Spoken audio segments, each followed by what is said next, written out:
கர்த்தருடைய பரிசுத்த நாமத்திற்கு மகிமை உண்டாவதாக. தேவன் அருளிய அப்போ மினிஸ்ட்ரி மூலமாக உங்களோடு தொடர்பு கொள்வதிலும் இந்த மகிழ்ச்சி அடைகிறோம். இன்றைக்கும் இந்த நாளிலும் தேவன் நமக்கு கொடுக்கிற வார்த்தை தீமோத்தேயு 1:7. தேவன் நமக்கு பயமுள்ள ஆவியை கொடாமல் பலமும் அன்பும் தெளிந்த புத்தியுமுள்ள ஆவியையே கொடுத்திருக்கிறார். ஹல்லேலூயா. கிறிஸ்துவுக்குள் பிரியமானவர்களே, கர்த்தருடைய வார்த்தை சொல்லுகிறது, தேவன் நமக்கு பயமுள்ள ஆவியை கொடாமல் பலமும் அன்பும் தெளிந்த புத்தியுமுள்ள ஆவியையே கொடுத்திருக்கிறார் என்று. பிரியமானவர்களே, நம்முடைய வாழ்க்கையிலே நமக்கு தேவன் பலத்தின் ஆவியானவரை கொடுத்திருக்கிறார், அன்பின் ஆவியானவரை கொடுத்திருக்கிறார், தெளிந்த புத்தியுள்ள ஒரு ஆவியை கொடுத்திருக்கிறார். ஹல்லேலூயா. அப்போஸ்தலர் 1:8 பரிசுத்த ஆவி உங்களிடத்தில் வரும்போது நீங்கள் பலனடைந்து என்று வேதம் சொல்கிறது. பிரியமானவர்களே, பரிசுத்த ஆவியானவர் நமக்குள்ளே வரும்போது ஒரு புது பலன் உண்டாகும், நமக்குள்ளே ஒரு தைரியம் உண்டாகும். நாம் இந்த பூமியிலே கடைசி பரியந்தமும் கர்த்தருக்காக சாட்சியுள்ள ஒரு வாழ்க்கை வாழ்வோம். ஹல்லேலூயா. கர்த்தர் நமக்கு பரிசுத்த ஆவியானவரை கொடுத்திருக்கிறார். ஒவ்வொரு நாளும் நம் பலனடைந்து கர்த்தருக்காக வாழ வேண்டும் என்பதற்காக நமக்கு அவர் சத்துவத்தை கொடுக்கிறார். ஹல்லேலூயா. ஏசாயா 40:29 நாம் பார்க்கும் பொழுது, சோர்ந்து போகிறவனுக்கு அவர் பலன் கொடுத்து சத்துவம் இல்லாதவனுக்கு சத்துவத்தை பெருக பண்ணுகிறார் என்று வசனம் சொல்கிறது. பிரியமானவர்களே, நாம் சோர்ந்து போயிருப்போம் என்றால் ஆவியானவர் நம்மை பலப்படுத்துவார், நமக்கு புது பலனை கொடுப்பார், புது வல்லமையை கொடுப்பார். சத்துவம் இல்லாத நமக்கு அவர் சத்துவத்தை பெருக பண்ணுகிறார்.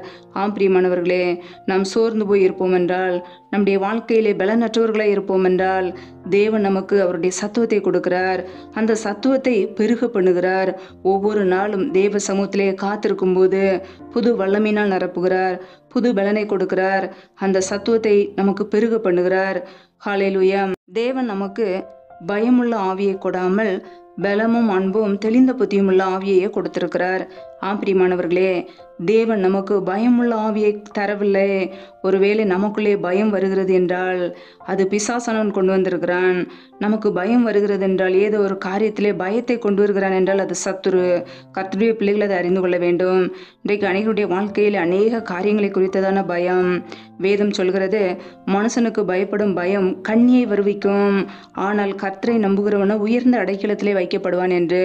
இன்றைக்கு அநேகருடைய வாழ்க்கையிலே மனுஷனுக்கு பயம், ஏதோ ஒரு காரியத்திலே கடன் பிரச்சனையிலே உபத்திரத்திலே வாழும்போது தேவையில்லாத மனிதர்களை குறித்ததான வீணான பயங்கள், ஏதாவது அவர்கள் செய்து விடுவார்கள் என்று சொல்லி கர்த்தருடைய பிள்ளைகள் பயப்படக்கூடாது.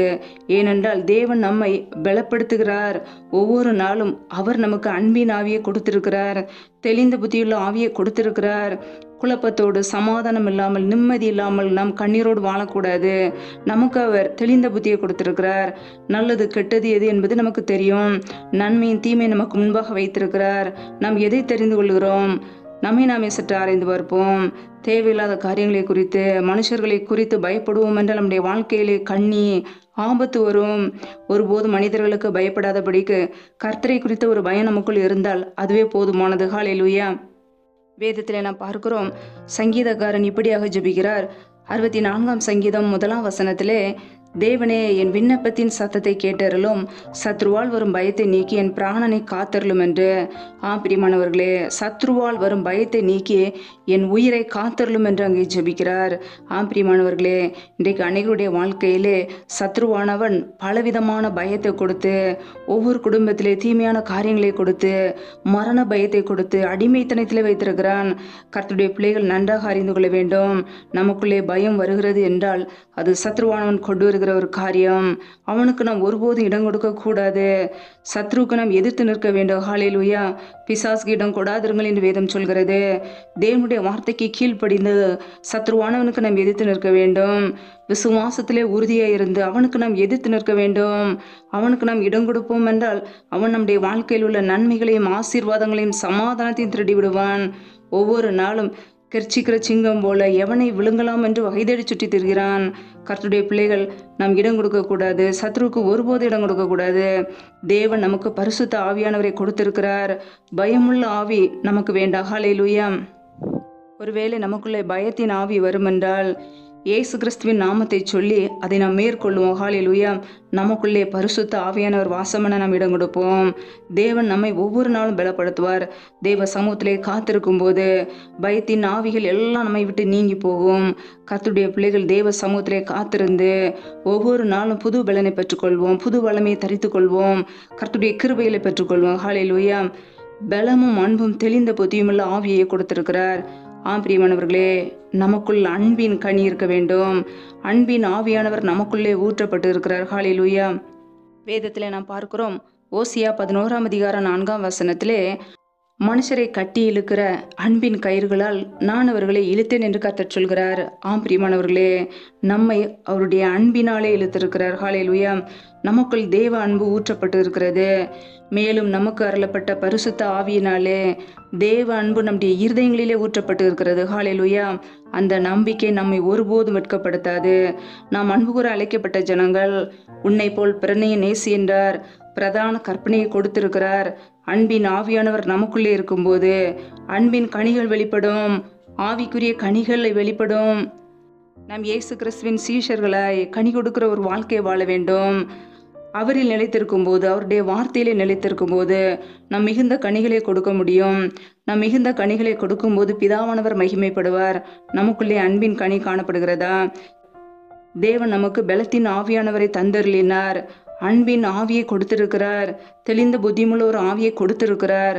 பயத்தின் ஆவியை நமக்கு கர்த்தராய் இயேசு கிறிஸ்து கொடுக்கவில்லை. அது சத்ருவானவன் கொண்டு வந்த கலை. அந்த கலையை நாம் மேற்கொள்ள வேண்டும். பயத்தின் ஆவியை கர்த்தருடைய பிள்ளைகள் மேற்கொள்ள வேண்டும். ஹல்லேலூயா. வேதத்திலே நாம் பார்க்கிறோம், எபிரேயர் 2ஆம் அதிகாரம் 15ஆம் வசனத்திலே, ஜீவ காலமெல்லாம் மரண பயத்தினாலே அடிமைத்தனத்திற்குள்ளானவர்கள் யாவரையும் விடுதலை பண்ணும்படிக்கு அப்படியானார் என்று. பிரியமானவர்களே, நம்மை விடுதலை பண்ணும்படிக்காக கர்த்தராகிய இயேசு கிறிஸ்து சிலுவையிலே ஜீவனை கொடுத்தார்.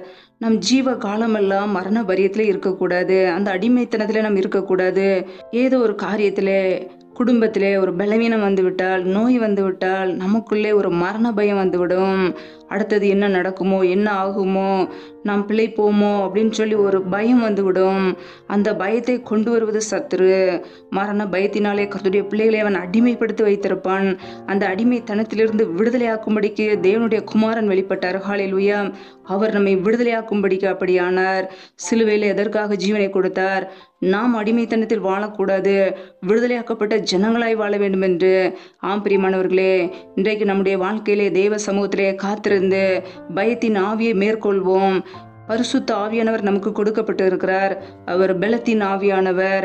பரிசுத்த ஆவியானவர் நமக்குள் வரும்போது புது பலன் உண்டாகும். அவருடைய உன்னத பலத்தினாலே பயமுள்ள ஆவியை நாம் மேற்கொள்வோம். ஹல்லேலூயா. அடிமைத்தனத்தின் ஆவிகள் எல்லாவற்றையும் மேற்கொண்டு இயேசு கிறிஸ்துவுக்காக வாழ்வோம். இயேசு கிறிஸ்து நமக்காக சிலுவையில் அடிக்கப்பட்டார். நாம் விடுதலையாக்கப்பட்ட ஜனங்களாய், மீட்கப்பட்ட ஜனங்களாய் வாழ வேண்டும் என்பதற்காக.